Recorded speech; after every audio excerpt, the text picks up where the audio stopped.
1975 gave us some of the greatest rock anthems and the most beautiful ballads of all time. The first song on this list was rejected for breaking every rule of hit music. Then, it changed rock forever.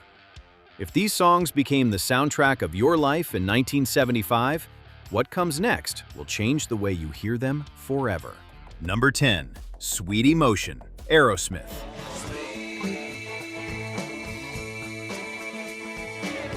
Kicking off at number 10 is a song that almost didn't exist because the band itself was falling apart.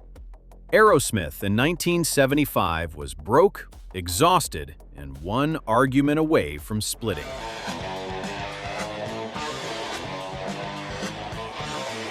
Steven Tyler brought strange percussion into the studio, while Joe Perry's talkbox gave the intro that weird, almost vocal sound, and the room changed.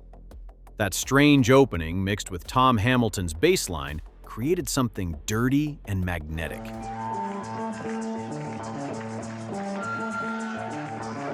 Sweet Emotion wasn't polished. It was a garage fight that somehow made sense on FM radio. In 1975, it gave American rock a new attitude, heavier and more swaggering than the soft stuff dominating the charts. The song dragged Aerosmith back from the edge and proved they weren't just another Stones copy. It still sounds like a car peeling out on wet asphalt.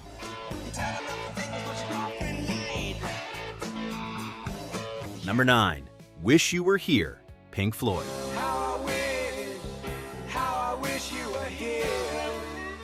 Pink Floyd turned the volume down and broke your heart with 2 notes. Wish You Were Here carried the ghost of Syd Barrett, the founding member who had burned out before the band became giants. During the album sessions, Barrett walked into the studio unrecognizable, and the band didn't even know it was him at first. That story was real, and it made the whole record feel even heavier.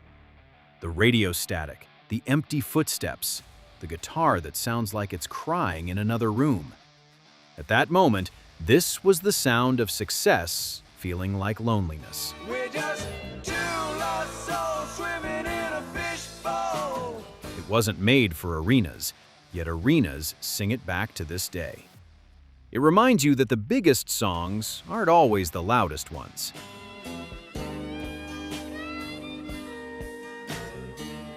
Number 8. Kashmir, Led Zeppelin.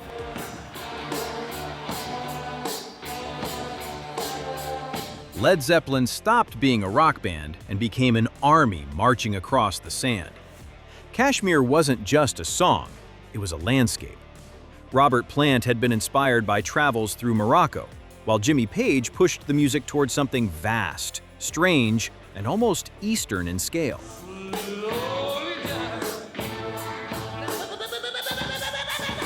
John Bonham plays like a war drum. John Paul Jones arranged strings like a film score, and the result is more than 8 minutes of pure cinematic weight. In 1975, it wasn't even released as a traditional single, yet it became one of the songs people pointed to when they asked where rock could go next. It proved that a British band could absorb the world and spit it back as something new. The song still sounds like a journey you haven't finished yet.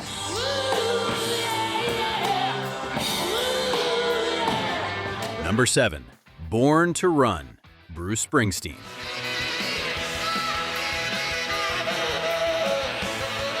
Is the song that almost broke its creator before it saved him. Bruce Springsteen spent months obsessing over Born to Run, layering instruments until the recording became a nightmare to mix. He wanted a wall of sound so massive it would make Phil Spector proud, and the pressure around him was getting heavier every day. The album was late, expensive, and starting to feel cursed. After 2 albums that hadn't broken through commercially, Springsteen needed this one to work. Then Born to Run hit the radio in 1975, and everything started to change.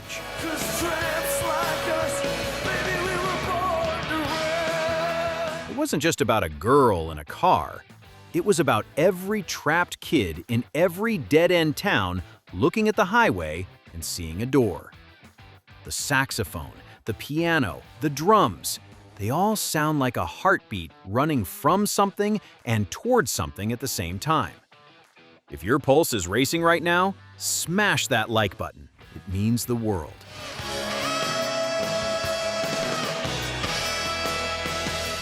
Number 6. Love Hurts, Nazareth. Love hurts.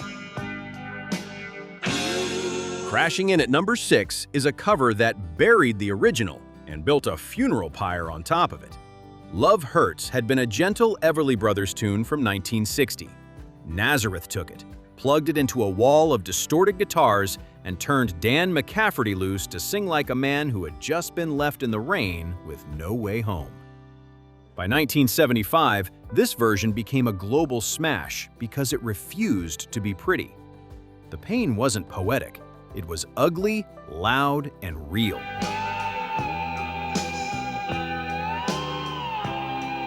The chorus made arenas feel like therapy sessions where everyone screamed the same heartbreak.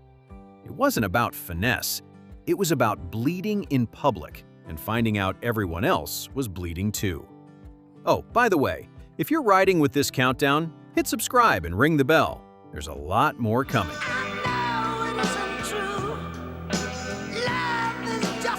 Number 5. Rock and Roll All Night, Kiss.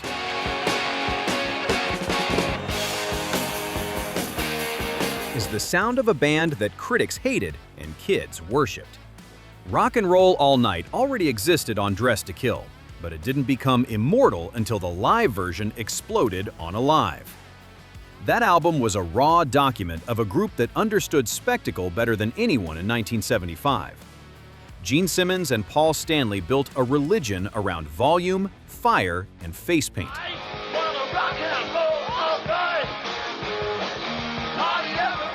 While the press laughed, teenagers were painting their faces in bedroom mirrors and dreaming of the stage. The song became an anthem because it asked for nothing complicated, just noise, rebellion, and a night that never ends. In 1975, it crossed into pop culture like a battering ram. It still echoes in every pyrotechnic show you've ever seen. Did you ever go to a concert that changed your life? Drop a comment if you did.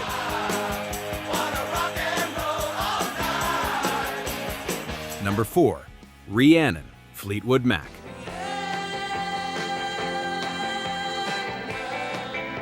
At number 5, a woman with a shawl and a voice like smoke walked into 1975 and changed the temperature of the room. Stevie Nicks read a novel called Triad, found the name Rhiannon, and built a song around a woman who felt both ancient and immediate. When she sang it, she wasn't just performing, she was channeling something. In 1975, Fleetwood Mac was still rebuilding. Lindsey Buckingham and Stevie had just joined, and the band was searching for its new identity. This song became the first proof that they were becoming something supernatural.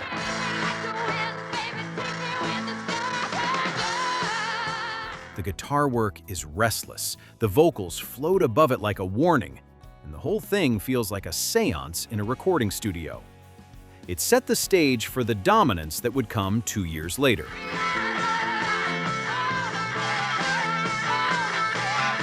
Number 3. Fame, David Bowie.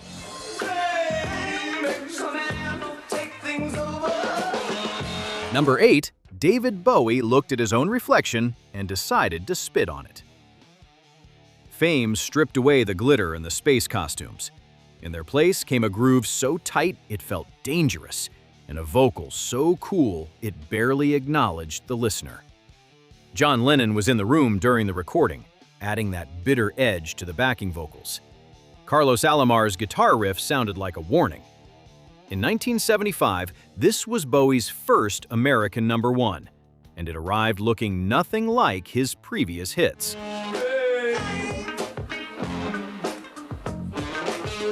The song mocked the very thing it was achieving, creating a perfect irony that still feels relevant. It proved Bowie could step into any room and own it without pretending.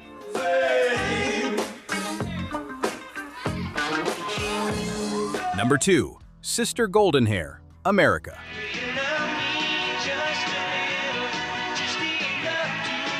is a song that felt like a Pacific Coast highway at sunset. Sister Golden Hair was written by Jerry Beckley during a moment of genuine confusion between love and freedom. The lyrics talk about wanting to settle down but knowing you can't, a tension that defined the mid-70s LA mood. While hard rock was dominating the airwaves, this track floated in on acoustic guitars and harmonies so smooth they felt like a confession.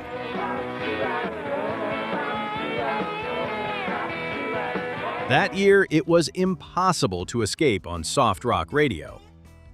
Yet it never tried to shout for your attention. It just laid there, beautiful and sad, letting you project your own memories onto it. The song aged like a Polaroid you find in a drawer.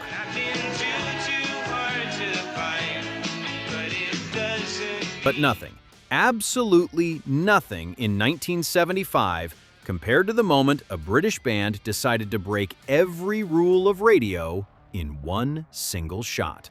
Number 1. Bohemian Rhapsody, Queen.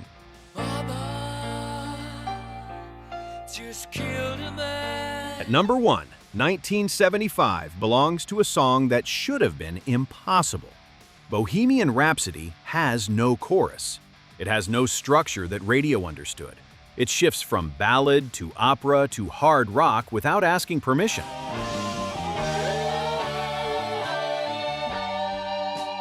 Freddie Mercury had been carrying the pieces in his head for years, and when Queen finally recorded it, the label worried it was too long, too weird, and too risky. They were wrong. When it arrived, it became one of the biggest songs on the planet, and it redefined what a hit could sound like. The layered vocals took weeks to build. The operatic section was a middle finger to every formula in the industry. It wasn't just a song, it was a statement that rock had no ceiling. Decades later, it still feels like a dare. And it all started with a man sitting at a piano, refusing to compromise.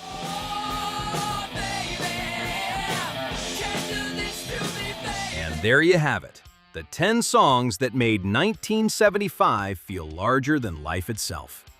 These tracks built roads, burned bridges, and soundtracked millions of moments you'll never forget. Some were anthems, others were wounds. All of them were real. Music has a way of burying itself in your bones until the right chord brings the whole year back. Thanks for riding this one out with me. If any of these tracks hit you in the chest, leave a like, drop a comment, and subscribe. There are plenty more stories waiting to be told.